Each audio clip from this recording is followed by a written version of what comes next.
Hey hey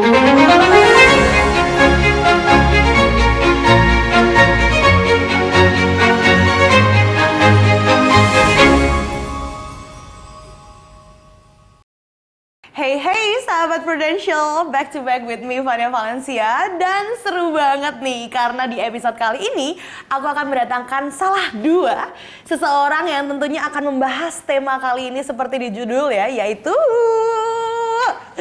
frugal living. Dan langsung aja aku presentasikan ke kalian semua. Di samping aku sudah ada Kak Riki dan juga Kak Nesha. Hai Kak Riki, Kak Nesha. Apa kabar? Baik, Luar biasa. Luar biasa banget ya. Dari senyum-senyumnya sih kayaknya lagi bahagia banget, senang banget. Harus selalu bahagia. Baik. Udah siap ditanya-tanya? Oh siap. Sebelum lanjut bertanya-tanya nih, aku mau memperkenalkan dulu nih kepada sahabat Prudential. Kenalin semuanya, jadi Kanesha dan juga Kak Riki ini adalah financial advisor ya kita sebutnya ya.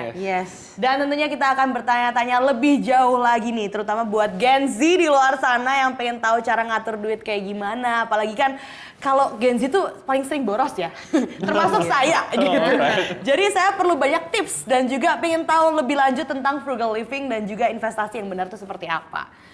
Oke, aku akan tanya terlebih dahulu kepada Kak Riki nih. Boleh. Yang kebetulan sudah menjalani ya Kak, frugal living sendiri. Yes, I'm very frugal living into. Wow, oke nih di luar sana mungkin yang belum tahu tentang frugal living tuh apa sih? Nah, boleh dijelasin nggak sih Kak Riki seperti apa? Oke, jadi frugal living itu adalah konsep di mana kita itu benar-benar bisa memisahkan apa yang namanya wants and needs. Kemudian kita juga benar-benar bisa mengatur pengeluaran kita itu sedetail mungkin ya. Jadi nggak sembarangan ngeluar duit hanya untuk memuaskan kebutuhan sesaat.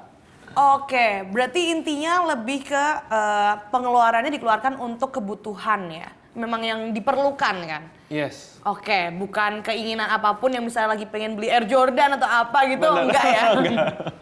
Oh, tapi itu udah jalan berapa lama Kak kalau boleh tahu? Mungkin dari sejak tamat kuliah, karena memang kita perlu punya visi dulu ya. Yap. Kita punya visi ingin let's say kita pengen punya tujuan keuangan, katakanlah punya angka 10 miliar lah di usia 50 let's say. Jadi kita udah harus mikir nih, untuk mencapai angka itu kita harus ngapain nih? Income dikurang expense itu adalah saving ya. Nah, Yap. jadi dari sana itu kita harus fokus untuk memaksimalkan saving ini. Oke, step pertamanya gimana sih Kak untuk misalnya aku nih pengen banget menjalankan frugal living itu gimana sih caranya? Oke, jadi pertama-tama kamu bisa melihat kembali income kamu sekarang ini sebenarnya ada nggak bagian yang bisa kamu spare untuk saving ini. Nah, dari sana kamu baru beranjak untuk keep on accumulating more and more. Jadi misalnya anggap kita ambil contoh lah ya, misalnya income kita katakanlah 10 juta. Awalnya kita bisa save 50%, katakan 5 juta ya. Nah, jadi dari 5 juta per bulan ini gimana caranya itu kita bisa ningkatkan jadi 6 juta, 7 juta, 8 juta. Jadi itu yang kita fokuskan. Jadi jangan sampai bablas. Oh, ada teorinya kayak berapa persen gitu nggak sih Kak untuk kayak membagi gaji kita gitu atau pendapatan kita? Itu depends on the people ya, tapi semakin banyak yang bisa kita spare ya semakin cepat kita menuju dengan tujuan keuangan yang masing-masing pastinya berbeda ya. Oh baik, Iya. tapi berarti berapa persennya yang harus disisihkan tuh tergantung dari kitanya juga, kita bisa milih berapapun itu? Tergantung personal expense kita, tapi in general kalau dari my personal experience ya, saya dulu bisa save lebih dari 60% lah. Jadi 40% itu benar-benar expense. Jadi 60%-nya itu benar-benar savings and investment. Wow, tapi oke, untuk mencapai hal tersebut kan pasti kita, oh ya benar sih, berarti harus tahu goals-nya dulu apa. Goals-nya dulu apa. Supaya ada motivasi juga untuk bisa saving Benar. ya. Menarik sekali. Kanesha juga menjalankan nggak Kak? Kepo nih. Kalau cewek nggak terlalu ya. Karena banyak lebih kebutuhan ya. explore. Iya.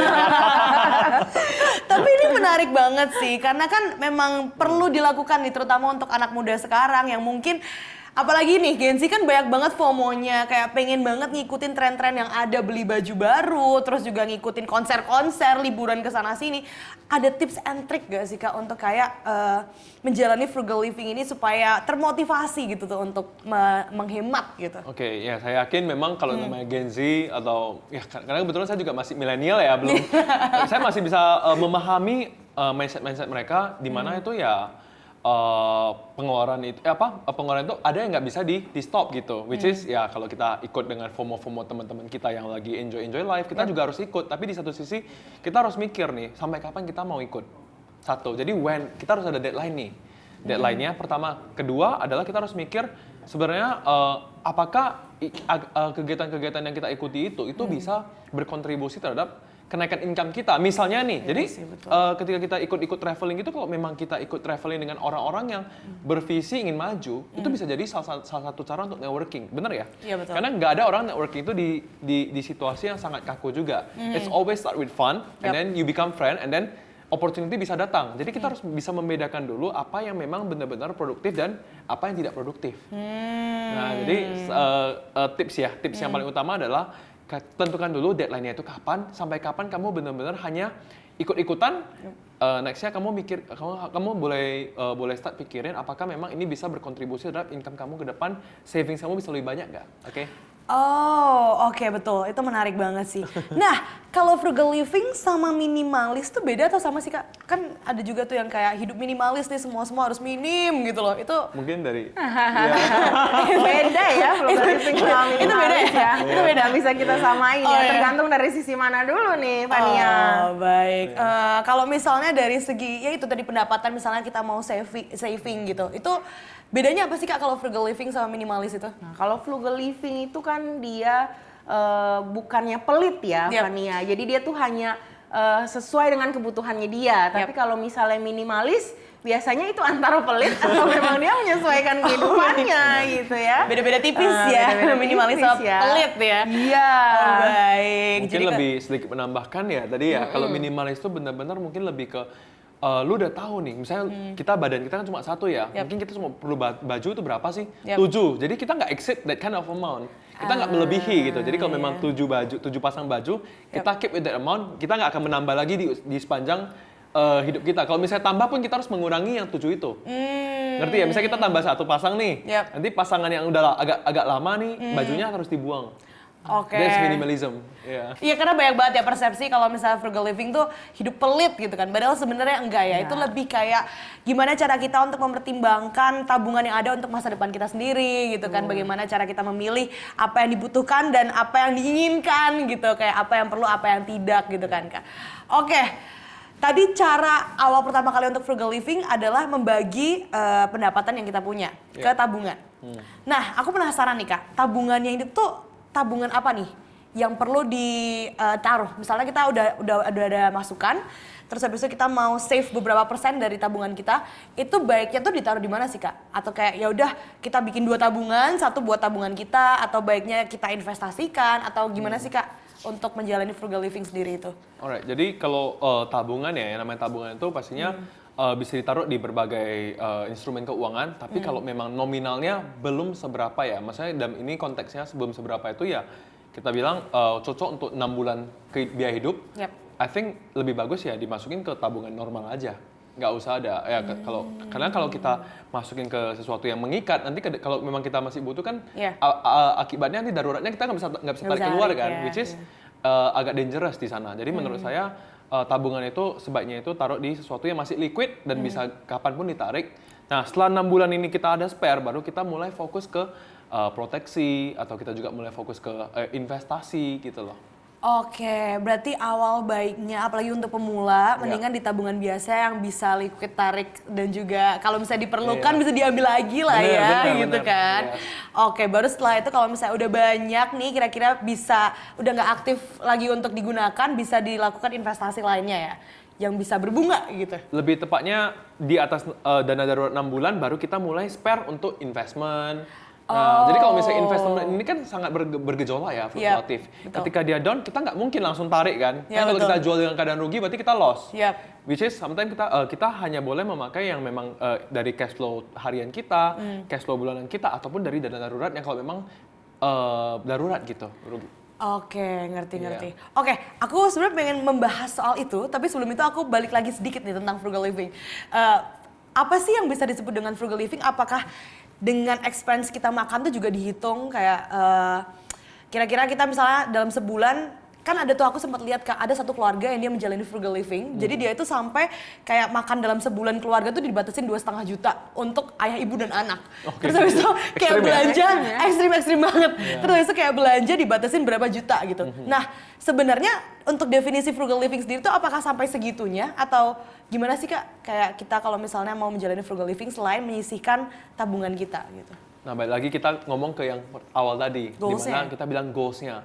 Nah, kalau memang goals mereka itu ingin mencapai katakanlah angka ini, angka 1M lah misalnya. Dari 1 miliar ini kan kita, ya semakin cepat kita bisa save lebih banyak, semakin cepat kita bisa menuju ke sana. Nah, jadi balik lagi, apakah kita boleh nge-reward ourselves di saat kita lagi lelah atau apa, itu boleh selama masih under range limit yang memang kita tetapkan. Tapi kalau memang 2,5 juta itu, ya untuk keadaan sekarang sih agak minim ya, mungkin. Tapi di satu sisi, ya mungkin kalau memang harga matinya adalah 1 miliar tersebut, ya mereka mau nggak mau harus menjalani pola tersebut. Oke, tadi dari umur berapa Kak Riki kalau misalnya frugal living? Saya dari umur mungkin 22 ya. Wah, oh ya umur Fania sekarang. Iya, Wow, oke. Itu awal pertama kali dari menyisihkan ya? Menyisihkan. Menyisihkan sampai akhirnya ada tabungan lebih untuk diinvestasikan. Yes. Oh, baik. Itu apakah membatas-batasi juga dari segi makan, terus kalau misalnya belanja atau reward sendiri untuk liburan, itu kayak gitu juga atau gimana Kak? Nah, jadi kalau kebetulan dulu saya kerja di Jepang ya. Nah, jadi waktu itu saya gajinya oke. Nah, saya udah budgetin tuh untuk makan itu per bulan tuh maksimal agak ekstrim sih. Cuma waktu itu sekalian diet lah ya. Tujuannya sekalian diet juga karena saya pernah gemuk banget. Jadi waktu itu sekalian diet saya hanya makan nasi 1 sendok dan ayam dada ayam ya. Jadi itu memang udah dibudgetin seperti sekian itu. Oh, itu per bulan? Per bulan. Jadi benar-benar kalau misalnya ada ajakan untuk makan di luar depends, akan saya pertimbangkan untuk mengambil uang dari pos lainnya. Nah, jadi memang yang kalau makan ya udah sekian itu adalah makanan. Karena kenapa? Tujuan balik lagi ke tujuan lagi. Ya. Oh, baik. Oke, aku nangkep. Berarti kalau Kak Riki itu lebih kayak udah ada target nih mau yang dicapai berapa. Jadi how to get sampai targetnya itu pokoknya dibatasin apapun itu, selebihnya ditabung untuk nyampe ke targetnya gitu kan. Benar, tapi sebenarnya ada cara yang lebih menyenangkan. Oh, dengan Bagaimana cara? caranya adalah kita play offense. Maksudnya play offense itu kita nggak melulu kalau saving terus capek ya. Iya. Nah, mendingan kita cari gimana cara menambahkan income kita, karena sehebat-hebat apapun kita menyimpan uang, 5 juta itu paling hebat disimpan berapa di Jakarta zaman sekarang? Iya. Paling hebat mungkin simpan 200, I don't know. Tapi kalau misalnya kita bisa membuat income kita dari 5 juta ke 10 juta, maka kita spend 5 juta pun, habisin pun, kita masih ada 5 juta untuk kita save. Jadi sebenarnya mindset itu harus diubah. Kita harus mulai mikir gimana cara menambah income kita instead of saving sebenarnya. Nah, caranya gimana tuh Kak? Iya. Caranya gimana untuk kita bisa cara tepat untuk investasi bagi anak muda tuh gimana sih? Nah, kalau untuk anak muda ya, I think the first step yang lu harus lakukan adalah investasi leher ke atas. Kenapa? Kalau kita investasi saham, katakanlah, anggaplah kita performance kita tuh seperti Warren Buffett, yang bisa mendapatkan 20% every year return. Berarti kalau kita invest 100 juta, kita dapat 20 juta, bener ya? Betul. Hebat nggak? Hebat, karena kamu kinerjanya udah setara Warren Buffett, tapi 20 juta dibagi 12 sebulan berapa? Nggak sampai 2 juta. Ya, nggak nyampe 2 juta. Bisa ya. nggak kita hidup dengan uang seperti itu? Nah, jadi enggak, pastinya enggak. Jadi kenapa saya rasa dengan kita investasi leher ke atas, kita membaca lebih banyak buku, lebih banyak ikut seminar, maka network life value kita bertambah, kita lebih gampang bertemu dengan orang-orang dengan high net worth yang memang lebih bisa kita tawarkan value diri kita. Contohnya seperti yang Fanny lakukan sekarang, butuh keterampilan public speaking, right? Yep. Ya, jadi kan itu bukan investasi yang murah juga, bener nggak? Untuk bisa sampai tahap seperti Fania. Betul. So that's the first step. Baru kita udah kumpulkan, katakanlah uang, kalau for me ya mungkin di atas 500 sampai 1M, kita baru boleh mulai investasi saham. Oh, baik. Itu ada saran nggak sih kayak kira-kira gajinya minimal berapa yang sekiranya lebih baik untuk investasi saham? Nah, kalau kisaran gaji itu sebenarnya Bukan patokannya ya? nggak ada patokan, tapi kalau kita mulai dari angka yang kecil pun sebenarnya bisa, tapi meaningless. Mendingan kalau hari ini saya punya uang 200.000, saya beli buku, saya belajar tentang digital marketing, itu bakal lebih nambah income dengan waktu yang sama, benar nggak? Kita satu hari punya waktu berapa jam? 24 jam. Yang kita bisa pakai untuk bekerja berapa jam? Mungkin? Ya paling 8, 16, 10. Yes, jadi nggak mungkin kan kita bisa kalau dengan waktu sependek-pendeknya, gimana cara kita meningkatkan income kita sebesar-besarnya, itu harus melalui self value. Itu tuh sahabat Prudential. Jadi kalau misalnya ditanya investasi yang paling tepat, yang pertama apa? Yang pasti investasi ke diri kita sendiri. Benar. Ya. Nah, kira-kira kalau menurut kakak-kakaknya nih sebagai financial advisor, ada apa lagi sih yang perlu diinvestasikan selain tadi kan ada frugal living yang memang harus dijalani untuk bisa mencapai target financial freedom kita lah gitu. Kira-kira apa sih yang perlu atau penting untuk generasi sekarang tuh menginvestasikan gitu Kak? Sebelum kita punya investasi, kita harus punya dana darurat. Kemudian kita harus mulai memiliki namanya proteksi sebenarnya. Karena percuma dong, kita udah frugal living nih. Kita udah frugal living, katakan kita udah save 1 miliar nih. Nah, tapi namanya hidup itu kan ada resiko yang tidak bisa dikontrol. Betul. Nah, resiko ini bisa berbentuk seperti resiko hidup seperti penyakit. Oh, betul. Nah, kalau misalnya kita udah punya 1 miliar, tapi amit-amit nih terkena resiko kanker. Dalam hitungan bulan kita bisa habisin uang tersebut. Jadi untuk apa kita selama ini struggling untuk frugal living dong? Nah, jadi sebelum kita masuk ke sana kita harus miliki yang namanya proteksi. Betul juga ya sahabat Prudential. Kalau dipikir-pikir kita misalnya udah punya 1 triliun gitu kan, tapi kalau misalnya kita sakit ujung-ujungnya tidak bisa menikmati uang tersebut juga sama aja bohong ya.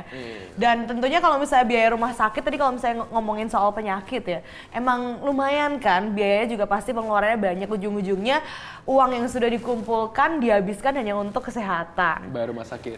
Betul sekali. Oke, berarti memang penting banget yang namanya proteksi diri juga nih Kak. Benar. Kira-kira instrumen apa sih Kak untuk proteksi diri itu? Yang paling murah dan paling cepat ya asuransi. Oh baik, nah ngomongin soal asuransi nih Kak, kan sebagai Gen Z ini, anak muda ini gitu kan, kadang tuh banyak banget di luar sana yang mungkin seumuran aku atau mungkin di bawah aku atau di atas aku pun yang 20-an something, itu pasti mengira tuh asuransi tuh kadang kurang terlalu penting karena mungkin merasa masih sehat, terus juga masih belum sakit-sakitan dan lain sebagainya. Jadi merasa menyisihkan uang untuk membayar asuransi setiap bulan, membayar premi tiap bulan itu merasa kayak beban gitu takutnya Kak. Nah, aku pengen tahu nih Kak dari pandangan kakak-kakak tuh seberapa pentingnya sih asuransi kesehatan itu? Menurut saya asuransi itu tuh penting sekali Fania. Wah. Karena kalau Fania zaman sekarang ya di Indonesia ini ya, kita nggak punya asuransi itu benar-benar kacau ya Fania ya. Karena rumah sakit sekarang itu semuanya wow. Lumayan wow harganya. Wow. Betul. Iya juga sih ya. Oh berarti memang penting karena kita tidak pernah tahu ke depannya bakal Resiko ada apa, terjadi ya resikonya seperti apa. Betul. Apalagi yang sudah kita lalui 2 tahun lalu ya tiba-tiba terjadi COVID. Kalau misalnya kita tidak ada proteksi asuransi kesehatan akan membebani diri kita dan juga keluarga ya sepertinya ya. Betul, apalagi masih muda. Masih muda premi murah sekali Fania. Dibanding orang yang sudah lanjut usia. Seperti itu.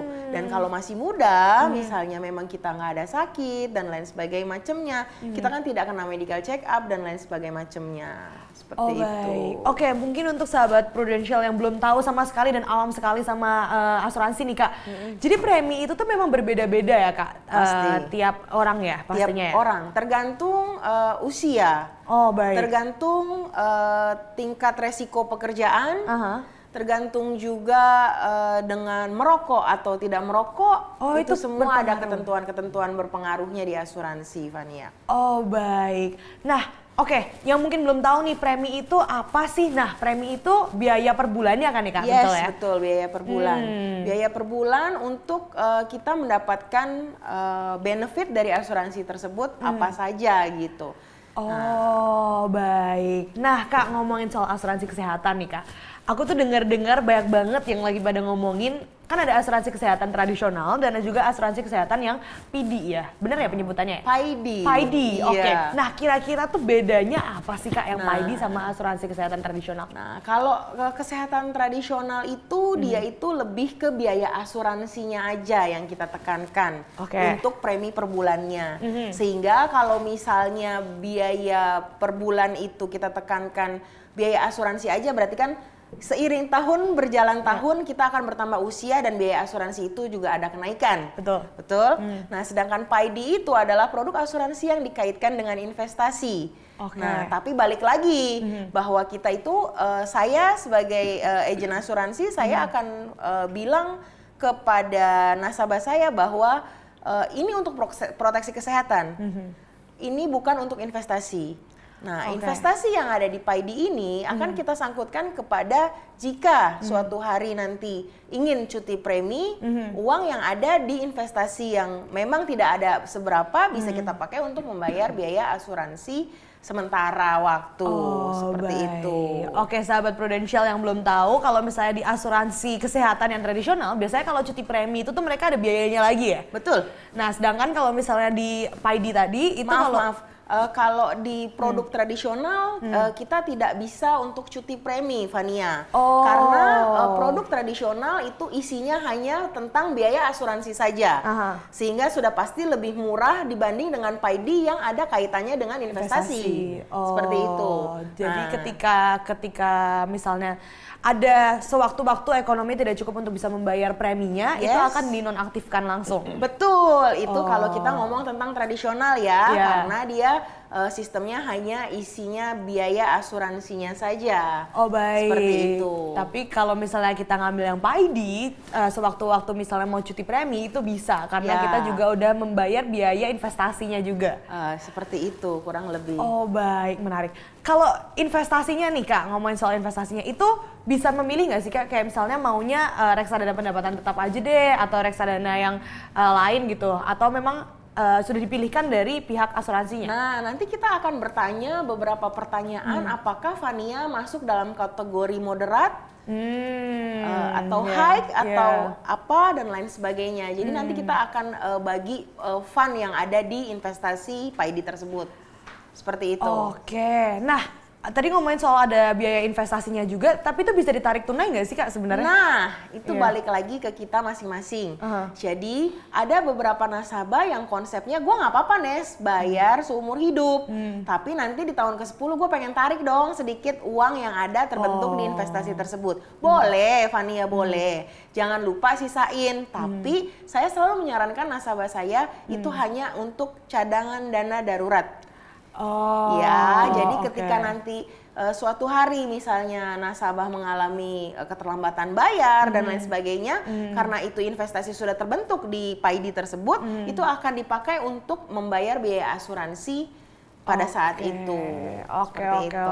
oke, ngerti. Jadi jangan sampai nih sahabat Prudential menganggap ketika investasi itu bisa aktif ditarik, terus habis itu nanti ditabung lagi, gitu nggak bisa ya? Berarti memang Sebenarnya mindsetnya lebih ke betul, dana darurat. Oke, Nah, dana padahal sebenarnya sih kalau misalnya kita mau tarik lalu nanti kita balikin lagi dengan cara top up boleh juga, Fania, karena lebih fleksibel lah di Paidi gitu. Makanya jujur saya lebih banyak jualan Paidi dibanding produk tradisional karena lebih enak memanage-nya seperti baik. itu. Oke, sahabat Prudential FYI ini. Jadi Kanesha itu tuh udah punya nasabahnya tuh hampir ratusan. Oh, bahkan udah ratusan ya, Kak? Sudah ratusan. Wow, Fania. luar biasa sekali gitu. Jadi memang udah banyak banget yang udah mencoba Paidi juga kan. Sudah banyak sekali, Fania. Oke, ada keuntungan lain nggak sih Kak Anes kalau misalnya ada yang pengen asuransinya tuh Paidi gitu? Keuntungan lainnya adalah kita nggak sebut flat ya, tapi maksudnya lebih cenderung dia rapi ya setiap tahunnya. Jadi kalau misalnya kita ada kenaikan secara global, kita baru akan naik ya, atau ada perubahan isi manfaat, Prudential pasti akan membuat surat gitu yang menjelaskan bahwa ini ada peningkatan untuk biaya ini atau biaya ini. Nah, dan Prudential itu bagusnya mereka memberitahu dulu melalui surat. Jadi tidak langsung memutuskan secara sepihak. Seperti itu. Jadi seperti itulah Fania. Jadi preminya kalau misalnya yang Paidi itu biasanya lebih flat dibandingkan yang tradisional. Betul, karena kan kalau tradisional terlihat di awal memang murah, ya kan? Tapi kan lambat laun usia bertambah semakin tua, ya peningkatan Naik ya. udah pasti akan bertambah seperti itu. Oke, tapi biayanya kalau boleh tahu jauh nggak sih Kak sebenarnya kalau yang tradisional sama yang Paidi? Lumayan ya? Sebenarnya kalau misalnya kita mau ngomong jauh atau tidak, balik lagi tergantung usia, gitu ya. Nah, biasanya yang terlihat jauh atau tidak adalah usia yang sudah melampaui batas seperti di atas 50 tahun. Sudah pasti biayanya itu berbeda jauh sekali antara Paidi dengan tradisional gitu. Nah, tapi kalau misalnya kita flashback lagi balik lagi kebutuhan mereka apa? Jika mereka memang tidak menginginkan investasi sama sekali dan tidak keberatan untuk kenaikan secara bertahap di setiap tahun karena kenaikan usia, maka kita bisa sarankan dengan produk yang satunya di tradisional. Tapi jika misalnya dia bilang, nggak gue nggak mau ribet, gue takut. Nanti tiba-tiba kenaikannya langsung wow katanya gitu. Jadi gue lebih milih yang ini. Jadi tingkatnya nasabah itu kita pertanyakan dulu sebelum kita mengambil keputusan untuk mereka. Seperti itu, Fania. Oke, banyak banget nih kalau misalnya sahabat Prudential tuh yang tanya nih, aku nggak tahu nih bener atau enggak ya. Stigma di luar sana yang menganggap asuransi PAIDI itu tuh katanya tuh bayar di depan 10 tahun aja, terus setelah itu nggak bayar lagi tapi kita bisa menikmati fasilitas dari asuransi kesehatan itu. Nah, itu benar nggak sih Kak sebenarnya? Waduh, itu konsepnya sebenarnya bisa dibilang berarti tidak mengerti ya. Karena dari awal saya join di Prudential di tahun 2011, itu saya tidak pernah menjanjikan nasabah hanya bayar 10 tahun dan habis itu selesai. Ya, dia tetap harus menyisihkan dana tersebut ya kan untuk ke depan. Karena kalau kita berpikir secara logika, uang administrasinya dari mana? Untuk kita bisa menutupi biaya asuransi tersebut, Fania. Iya juga sih ya. Berarti, tunggu. Berarti kalau misalnya nggak 10 tahun tetap bayar seumur hidup gitu Kak berarti? Ya, Fania, kita bayar seumur hidup. Oh, oke. Tapi, kalau misalnya kita diharuskan misalnya untuk membayar seumur hidup gitu. Keuntungannya apa sih Kak dari PAIDI ini sendiri? Sedangkan kan kita juga udah investasi, jadi uang investasinya tuh untuk apa sih gitu? Nah, investasi itu akan kita pakai sebagai dana darurat. Ketika nanti kita ada skip dari pembayaran kita, dana itu bisa kita pakai untuk bayar biaya asuransi dari premi tersebut. Seperti itu. Berarti kan ada dengar-dengar katanya kalau misalnya cuti premi itu bisa ya berarti? Ya. Ketika kita mengambil asuransi kesehatan yang PAIDI. Yang PAIDI. Oh, jadi ketika misalnya suatu saat ekonomi lagi kurang baik nih di keluarga, tiba-tiba tapi kita pengen tetap menjalankan asuransi kesehatan ini, tetap aktif, itu bisa dengan uang investasi dari sistem PAIDI itu sendiri. Betul. Jadi ada dana daruratnya ya sedikit ya Fania untuk bisa menutupi itu. Walaupun memang itu kita pakai hanya untuk dana darurat ya Fania. Jadi nggak cenderung kita itu ibaratnya seperti oh ya kita pakai uang itu terus, tidak ya Fania. Jadi itu hanya sebatas untuk dana darurat saja. Tapi itu batasnya berapa lama sih Kak ketika kita mau cuti itu tuh? Nah, biasanya saya itu bilang sama nasabah saya maksimal hanya 6 bulan, Fania, untuk menghindari biaya asuransi yang dimakan di investasi secara berlebih. Seperti itu ya. Jadi saya pasti akan pastikan oh ya bisa untuk sementara waktu. Tapi selebihnya kita sistem top up lagi untuk membayar uang asuransi tersebut. Seperti itu. Oh baik. Top up-nya itu tuh sama dengan premi sebelumnya di awal atau beda? Tidak, Fania. Jadi setiap setahun sekali kita akan mendapatkan email tentang isinya biaya asuransi nasabah tersebut. Nanti dari biaya asuransi itu kita bisa hitung selama 1 tahun ke depan berarti kita harus membayar berapa untuk biaya asuransi tersebut. Karena minimum top up itu kita ada minimumnya ya Fania untuk bisa top up. Jadi bukan berarti kita harus top up. Misalnya gue mau top up 50.000 dulu itu nggak bisa Fania. Ada minimumnya. Ada minimumnya. Oh baik. Tapi tidak menggantikan yang saat cuti itu kan? Kak? Cuti tidak itu sudah menggantikan betul. Karena kalau misalnya dia bayar premi lagi mungkin dia akan mengisi lagi ya dana investasinya. Tapi jika nasabah hanya membayar seperti biaya asuransi melalui top up, itu berarti dia tidak bisa menutupi investasi yang sudah terpotong pada saat mereka cuti premi. Oke, tadi ngomongin soal PAIDI nih Kak, berarti kan keuntungannya selain bisa cuti premi, kan dengar-dengar katanya preminya itu bisa flat. Nah itu premi flatnya itu bener nggak sih Kak? Atau ada kenaikan suatu saat atau gimana tuh Kak? Nah kenaikan sudah pasti ada juga walaupun dia flat. Tapi kenaikan itu berdasarkan apa dulu? Seperti misalnya ada unsur secara global yang dipasal dalam buku polisnya tersebut juga ada. Jika ada kenaikan secara global berarti otomatis asuransi akan naik. Tapi jangan khawatir. Kalau di Prudential jika ada kenaikan kita akan mendapatkan surat penawaran. Jadi Prudential tidak langsung memutuskan secara sepihak. Nasabah setuju atau tidak kita akan melalui surat penawaran dari Prudential tersebut. Seperti itu. Benar ya Ricky ya? Kalau nggak setuju? Kalau nggak setuju, Kalau nggak setuju gimana? konsekuensinya adalah ya nanti akan ada konsekuensinya. Kita akan memberitahu bahwa konsekuensinya misalnya seperti apa, seperti itu kalau misalnya tidak menyetujui. Iya, Gitu. Sebenarnya bisa ganti plan juga gak sih? Sebenarnya bisa ganti plan juga. Iya. Jadi kita banyak Banyak opsinya lah ya. Ada opsi lah, nggak seperti langsung itu. dikasih jebret gitu ya. Kita nggak langsung harus naik gitu. Lo harus naik nih gini-gini nggak juga gitu. Tapi kalau misalnya memang kenaikannya itu menurut kita dan nasabah tersebut masih ada di dalam logika ya gitu. Harusnya nasabah tidak keberatan, apalagi kalau nasabah tersebut juga tahu bahwa ini memang secara global gitu contohnya betul. bukan karena keputusan dari pihak prudensial sendiri seperti itu. Oke, masih ngomongin soal PAID nih Kak. Kalau PAID sendiri kan berarti kita investasi kan. Betul. Nah, investasinya itu bisa memilih atau sudah dipilihkan atau memang ada planningnya sendiri atau gimana Kak? Nah, nanti biasanya di form asuransi pertama kali itu akan menanyakan apakah mereka itu moderat atau yang ada di atasnya atau ada yang di bawah moderat. Seperti itu. Nah, nanti kita akan ada pemilihan fund-fund yang ada di prudensial tersebut. Seperti itu. Nanti kita akan menawarkan, oh iya ini misalnya contohnya kita ada punya equity fund atau cash fund atau managed fund gitu. Jadi nanti kita akan melihat sesuai dengan tiering tersebut nasabah.